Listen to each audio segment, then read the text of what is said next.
En el nombre del Padre, del Hijo, del Espíritu Santo. Amén. Ven, Espíritu Santo, y llena los corazones de tus fieles, y enciende en ellos el fuego de tu amor. Envía tu Espíritu Creador, y se renovará la faz de la tierra.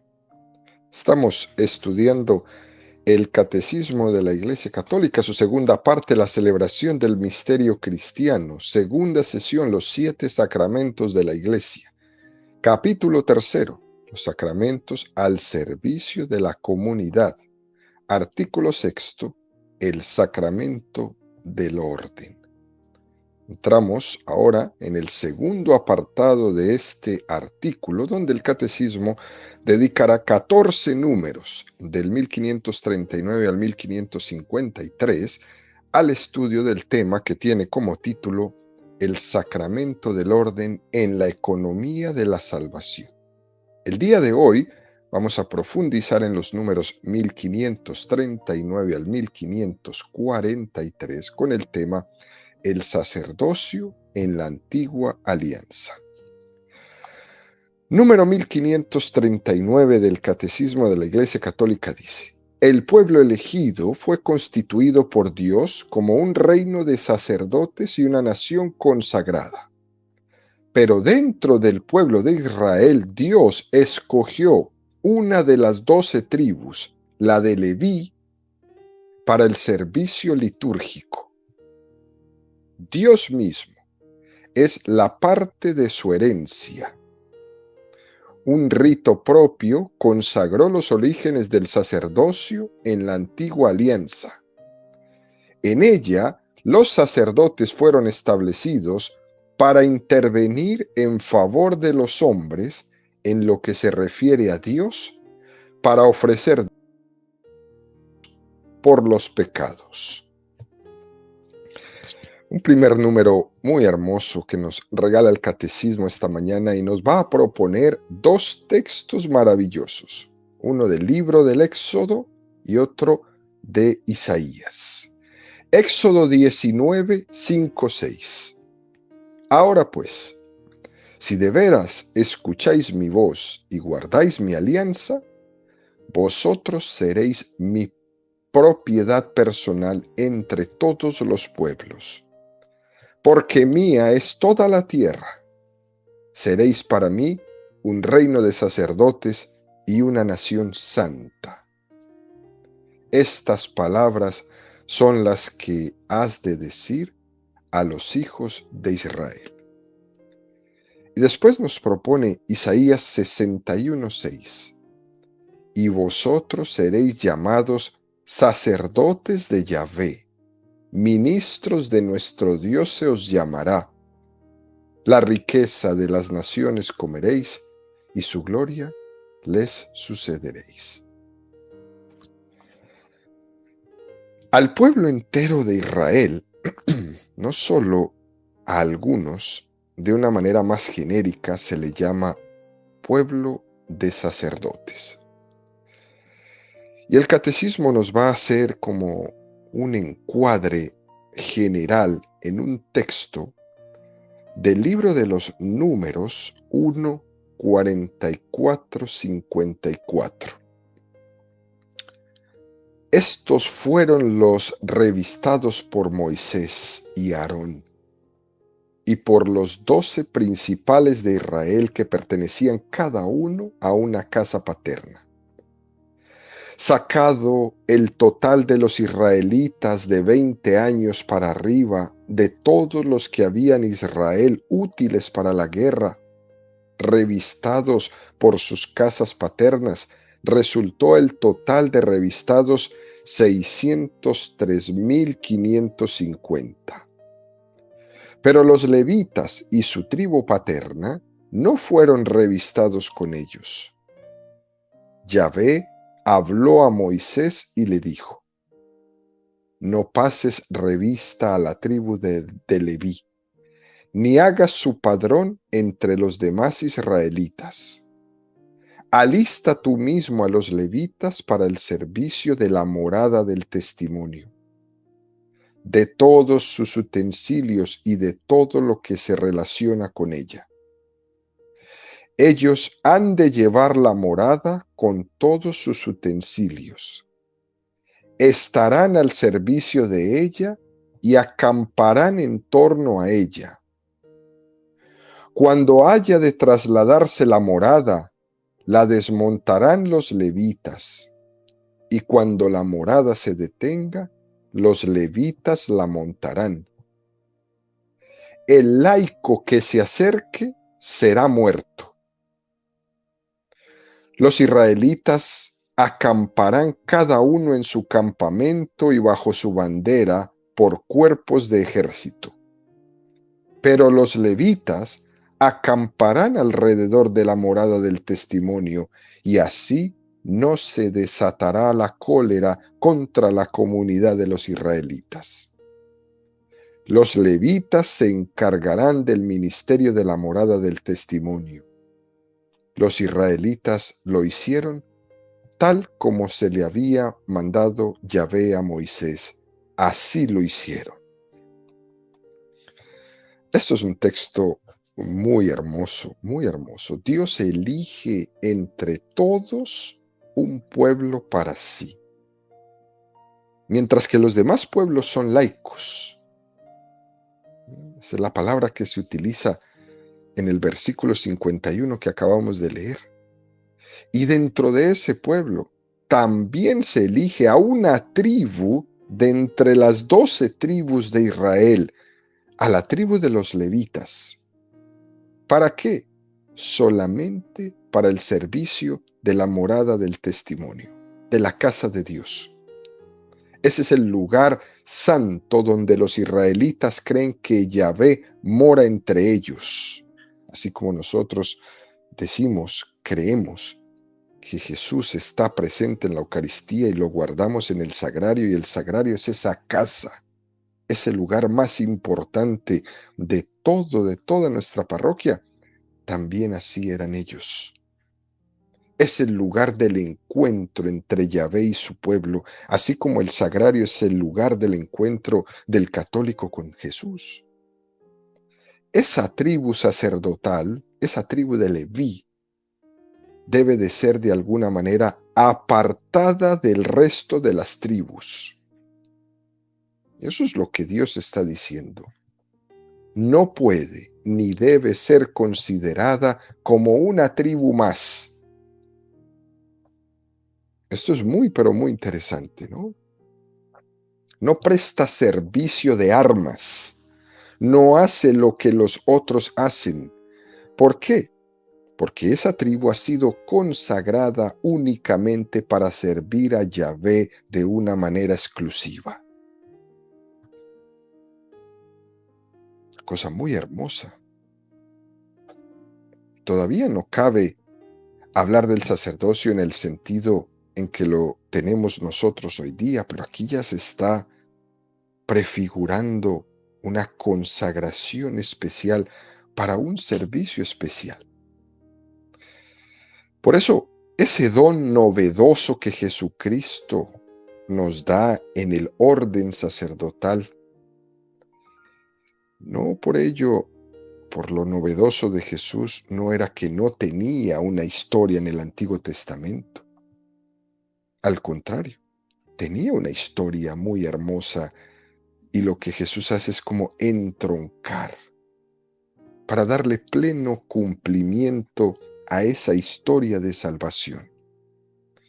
Y es muy curioso, queridos amigos, ver cómo el resto de las tribus se les prohíbe las cosas santas de Dios, pero a estos no. Y lo dice de una manera muy contundente: el laico que se acerque será muerto.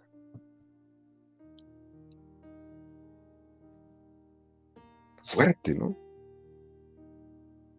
Yahvé ha consagrado a unos para sí.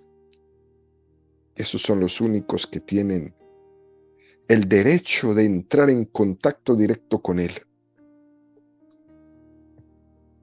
Pero Moisés no dio heredad a la tribu de Leví, porque Yahvé, el Dios de Israel, es su heredad, como se lo había dicho. La tribu de Leví no tenía el servicio de armas. No estaba alistada en el ejército, era solo para servirle a Dios. Estaba libre de determinados servicios, pero también es verdad que a la hora de repartir los bienes materiales, a ellos no les daba nada, ni bienes, ni territorios, como sí que lo recibían las otras tribus. La tribu de Leví no, solo para Dios. Él será su refugio, Él será su fortaleza, Él será su casa. Y continúa este número del catecismo y nos dice que un rito propio consagró los orígenes del sacerdocio de la antigua alianza. Y nos regala el catecismo otro texto del libro del Éxodo 29:1-30. Lo vamos a dividir en varias sesiones para irlo explicando. Éxodo 29:1-7. Para consagrarlos a mi sacerdocio, has de proceder con ellos de esta manera. Toma un novillo y 2 carneros sin defecto, panes ácimos y tortas sin levadura, unas amasadas con aceite y otras untadas en aceite. Las harás con flor de harina de trigo. Las pondrás en un canastillo y las presentarás en él junto con el novillo y los 2 carneros. Mandarás que Aarón y sus hijos se acerquen a la entrada de la tienda del encuentro, donde los bañarás con agua. Tomarás las vestiduras y vestirás a Aarón con la túnica, el manto del efod, el efod y el pectoral, que ceñirás con la cinta del efod. Pondrás la tiara sobre su cabeza, y sobre la tiara colocarás la diadema sagrada. Entonces tomarás el óleo de la unción, lo derramarás sobre su cabeza y así le ungirás. Es un texto muy interesante que hace notar, queridos amigos, todas las similitudes que hay con nuestro rito de consagración de los sacerdotes. Por ejemplo, la unción con el aceite, la tiara en la cabeza, la mitra que se le pone al obispo. Aunque el sacerdocio del Nuevo Testamento es totalmente novedoso en lo que teológicamente significa el sacerdocio, el Señor ha querido entroncarlo en una tradición. Y miremos toda esta similitud tan interesante. Continúa el texto del Éxodo 29:8-15. Harás igualmente que se acerquen sus hijos y los vestirás con túnicas. Ceñirás a Aarón y a sus hijos las fajas y les pondrás las mitras. A ellos les corresponderá el sacerdocio por decreto perpetuo. Así investirás a Aarón y a sus hijos. Presentarás el novillo ante la tienda del encuentro, y Aarón y sus hijos impondrán las manos sobre la cabeza del novillo. Luego inmolarás el novillo delante de Yahvé a la entrada de la tienda del encuentro. Tomando sangre del novillo, untarás con tu dedo los cuernos del altar y derramarás toda la sangre al pie del altar. Saca todo el sebo que cubre las entrañas, el que queda junto al hígado, y los 2 riñones con el sebo que los envuelve, para quemarlo en el altar. Pero quemarás fuera del campamento la carne del novillo con su piel y sus excrementos. Después tomarás uno de los carneros, y Aarón y sus hijos impondrán las manos sobre la cabeza del carnero. Una vez inmolado el carnero, tomarás su sangre y la derramarás en torno al altar. Luego despedazarás el carnero, lavarás sus entrañas y sus patas, las pondrás sobre sus porciones y sobre su cabeza, y quemarás todo el carnero en el altar. Es holocausto para Yahvé, calmante aroma de manjares abrasados en honor de Yahvé. Es un texto que nos va diciendo cómo paso a paso se les va indicando qué es lo que tenían que hacer en ese ofrecimiento a Yahvé, pero en esa delicadeza de cómo tenían que hacer las cosas según Yahvé les había dicho. Y fijémonos cómo el catecismo termina este número diciendo lo siguiente: en ella los sacerdotes fueron establecidos para intervenir en favor de los hombres en lo que se refiere a Dios, para ofrecer dones y sacrificios por los pecados. Para eso es el sacerdote.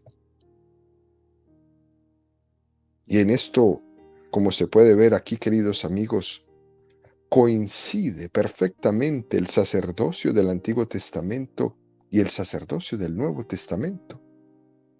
También el sacerdote del Antiguo Testamento era puente, era mediación, para acercar de alguna forma, ciertamente imperfecta, pero acercar a Dios a los hombres y acercar a los hombres a Dios para ofrecer dones, para ofrecer sacrificios por los pecados. Es una cosa extraordinaria. Según el texto del Éxodo que acabamos de leer, la forma que tenían de ofrecer sacrificios, a falta aún del sacrificio redentor de Jesucristo, no era otra más que sacrificar animales y pedir a Dios que la sangre de esos animales fuera purificadora. Al derramar esa sangre sobre el altar, queriendo simbolizar el que esta sangre nos limpie, la última sangre que va a derramarse por nuestra limpieza será la perfecta, la de Jesucristo.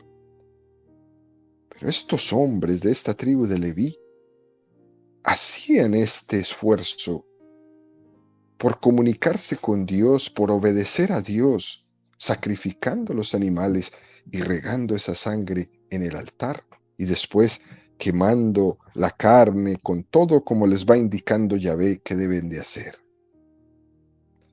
Todo esto era un deseo más que una realidad concreta. Era el sueño del hombre de ser purificado por esa sangre. Y ese deseo de todo ese Antiguo Testamento se va a cumplir en Jesucristo. Y da un paso más el catecismo, número 1540, dice: instituido para anunciar la palabra de Dios y para restablecer la comunión con Dios mediante los sacrificios y la oración, este sacerdocio de la antigua alianza, sin embargo, era incapaz de realizar la salvación, por lo cual tenía necesidad de repetir sin cesar los sacrificios, y no podía alcanzar una santificación definitiva que sólo podría ser lograda por el sacrificio de Cristo.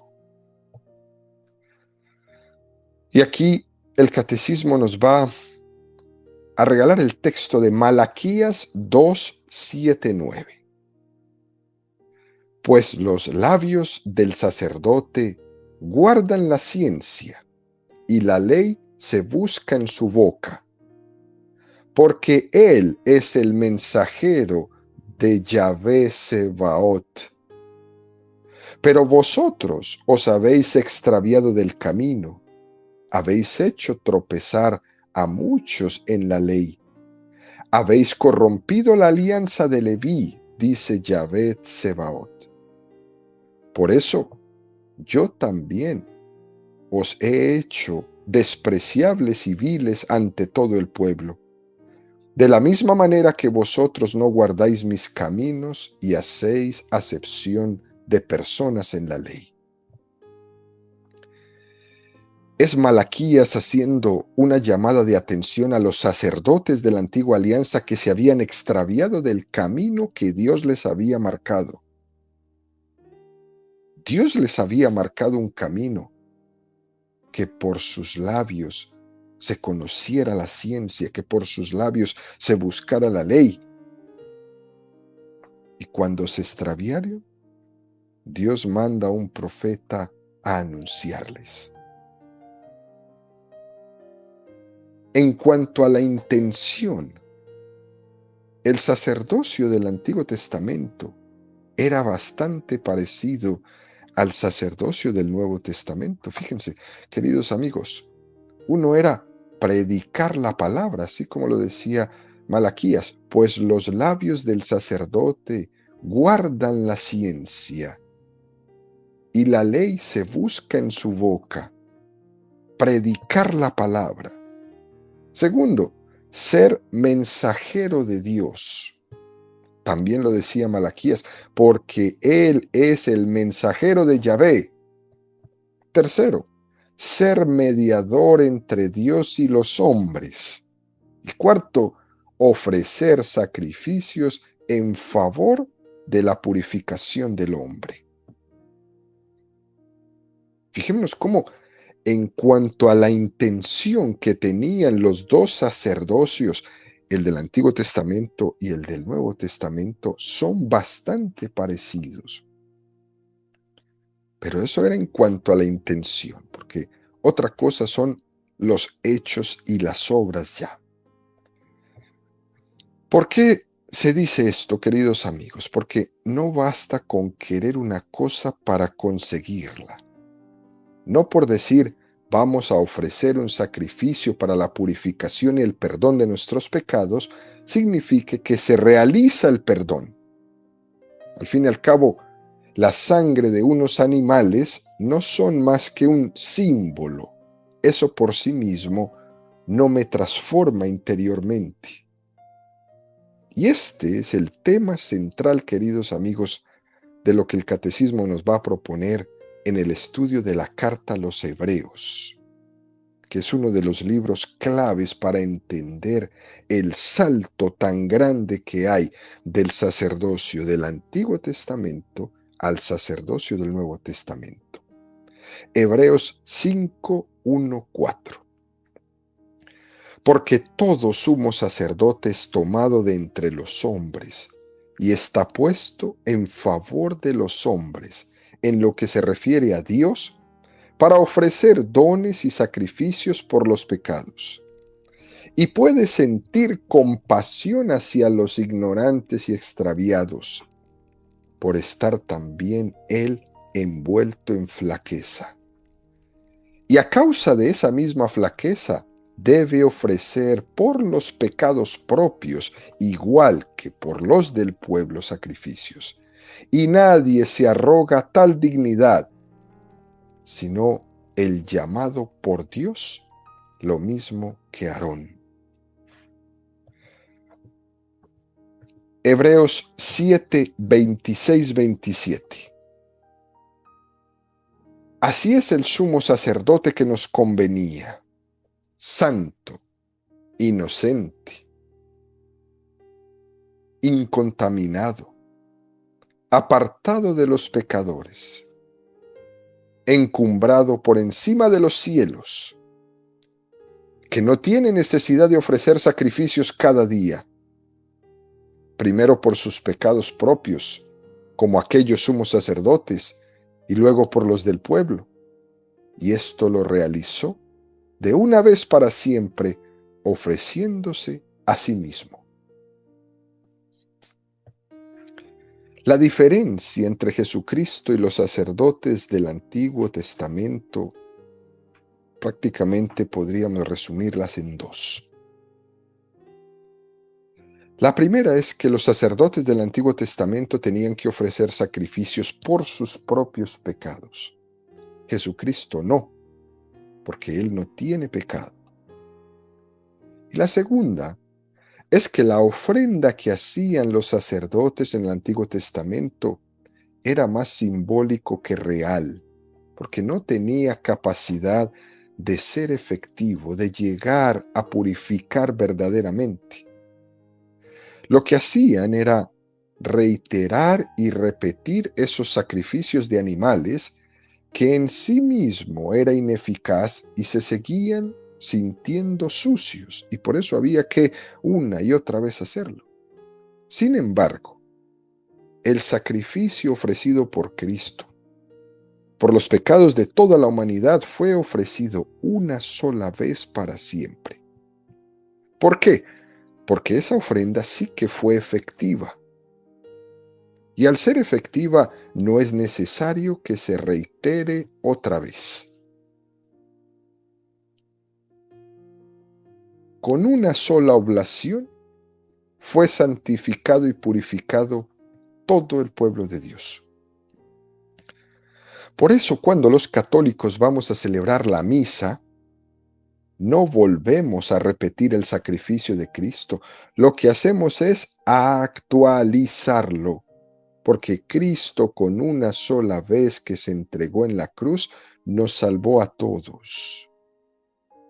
Por eso, celebrar la Santa Misa es actualizar ese misterio de Jesús. Hechos 10:1-4.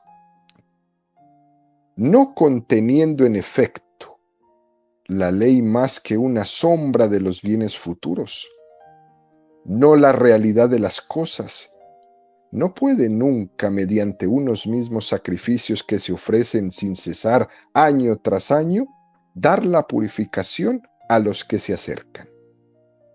De otro modo, ¿no habrían cesado de ofrecerlos al no tener ya conciencia de pecado los que ofrecen ese culto una vez purificados? Al contrario, con ellos se renueva cada año el recuerdo de los pecados, pues es imposible que sangre de toros y machos cabríos borre pecados. Es decir, la prueba de que los sacrificios del Antiguo Testamento no tenían efectividad ni la capacidad de perdonar los pecados es que había que estar continuamente repitiendo los mismos sacrificios rituales. Hasta Jesucristo, todo es un deseo de purificación. Hasta Jesucristo, todo es una súplica por el perdón de los pecados. Y en Jesucristo se hace efectiva esa impetración. Y esa es la grandeza de Jesús. Y damos un paso más. Número 1541 dice: no obstante, la liturgia de la Iglesia ve en el sacerdocio de Aarón y en el servicio de los levitas, así como en la institución de los 70 ancianos, prefiguraciones del ministerio ordenado de la nueva alianza. Por ello, en el rito de la Iglesia latina, se dirige a Dios en la oración consacratoria de la ordenación de los obispos de la siguiente manera. Y dice el texto de la consagración: Dios y Padre de nuestro Señor Jesucristo, tú que estableciste normas en tu iglesia con tu palabra bienhechora, desde el principio tú predestinaste a un linaje justo de Abraham, nombraste príncipes y sacerdotes, y no dejaste sin ministro tu santuario. El texto más hermoso este. Y nos va a remitir nuevamente al libro de los Números 11, 24, 25, que dice: salió Moisés y transmitió al pueblo las palabras de Yahvé. Luego reunió a 70 ancianos del pueblo y los puso alrededor de la tienda. Bajó Yahvé en la nube y le habló. Luego tomó algo del espíritu que había en él y se lo dio a los 70 ancianos. Y en cuanto reposó sobre ellos el espíritu, se pusieron a profetizar, pero ya no volvieron a hacerlo más. Nos encontramos en este texto de los Números con un estupendo detalle que nos ilumina para entender el sacerdocio. Moisés organiza el sacerdocio distribuyendo cometidos. Y esto es algo que prefigura el sacerdocio de la nueva alianza.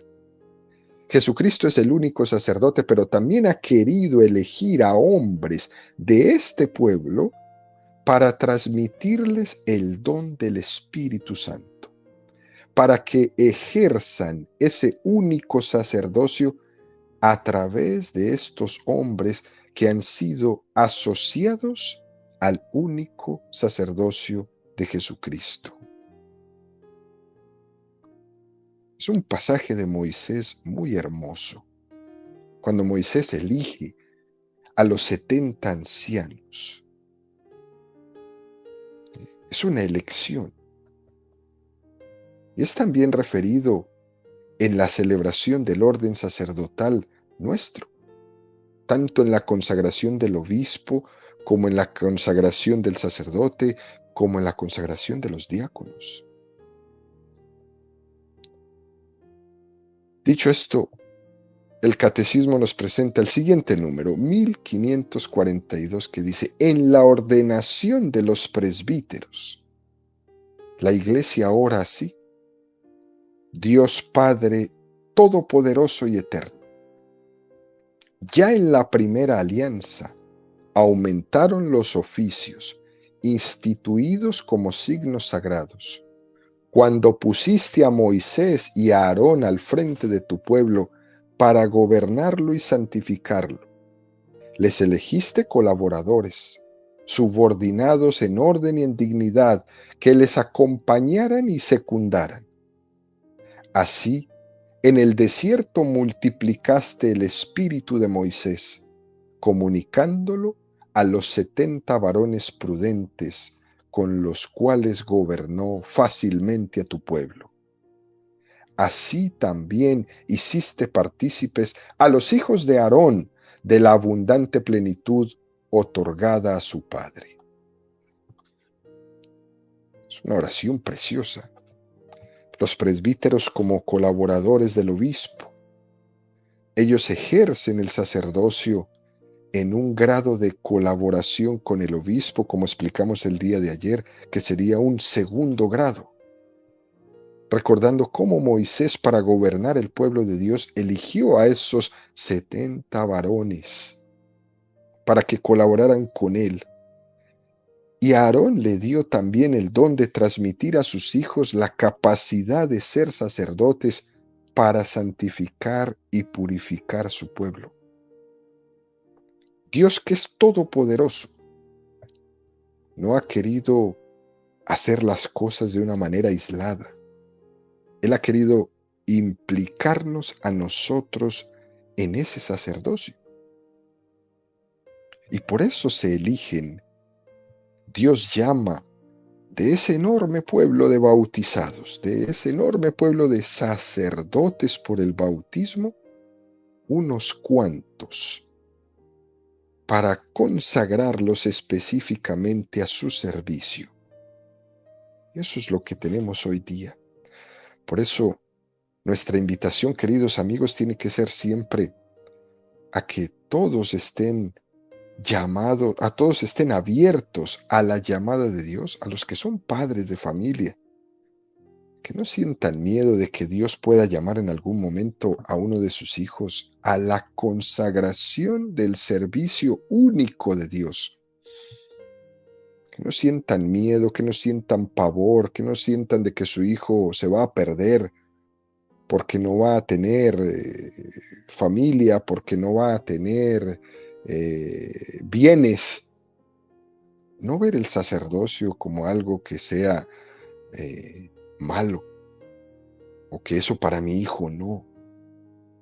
Al contrario, Dios está continuamente llamando dentro de ese pueblo de bautizados, dentro de ese sacerdocio común, a unos cuantos. Pero se ha hecho cada vez más difícil que dentro de ese pueblo de sacerdotes comunes, de sacerdocio por el bautismo, estemos como abiertos a ese llamado. El mundo se ha encargado de meterle miedo a los jóvenes, de presentarle otras opciones, para que ni siquiera les pase por la mente la posibilidad de que Dios pueda poner sus ojos en ellos, llamarles muy exclusivamente a su servicio. También en la ordenación de los diáconos se recurre a la imagen del Antiguo Testamento para subrayar cómo es este sacerdocio en tercer grado, como lo explicábamos ayer.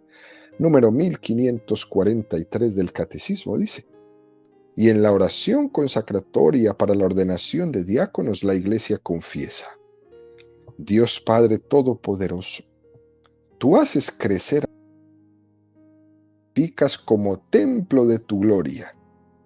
Así estableciste que hubiera 3 órdenes de ministros para tu servicio. Del mismo modo que en la antigua alianza habías elegido a los hijos de Leví para que sirvieran al templo y como herencia poseyeran una bendición eterna. Esto es, pues, queridos amigos, lo que el Catecismo nos presenta en esta mañana cuando nos dice el sacerdocio de la antigua alianza.